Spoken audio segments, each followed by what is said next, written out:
We are 3 weeks from the start of early voting here in Ohio, and officials are taking new steps to protect the state's voting systems from cyber attacks in response to tensions in the Middle East. Annalise Cornejo-Garcia, she joins us with what a state official is ordering to do to protect everybody's security at the polls. Annalise? Yeah, that's right, guys. Ohio Secretary of State Frank LaRose issued a new set of election security guidelines and funding today after a rise of terror attacks since the start of the U.S.-Iran war.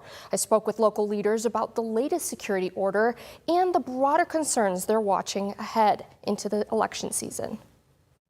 Ohio Secretary of State Frank LaRose is once again rolling out a security order to help guard elections in Ohio, saying in a press release Tuesday, "This directive ensures our cybersecurity defenses remain strong so voters can continue to have confidence in the integrity of our elections."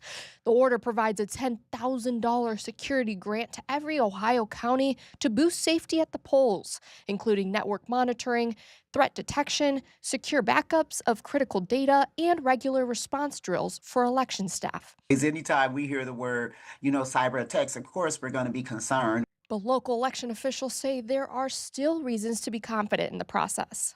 Lucas County Board of Elections Director Lavera Scott says election workers complete state-required online cybersecurity training at least twice a year. Everybody should always be on high notice. Cyber threats aren't the only concern some people have ahead of elections. Ohio Governor Mike DeWine signed Congress-sponsored Bill 458 in 2023, requiring stricter photo IDs to vote. The communications director for the League of Women Voters of Ohio says the bill led to a nearly five-fold increase in rejected provisional ballots in 2024. Participating in civic life should bring pride and satisfaction, and many eligible voters are just worn down by this confusion and unable to spare the newly required resources to vote in Ohio. And for voters still feeling unsure, Scott says one way to feel better about the system is to be part of it. The best way for people to learn the process is if they're available, become a person that actually goes to work in a polling location, like I said, and sees the safeguards and sees the fact that we work in a bipartisan fashion.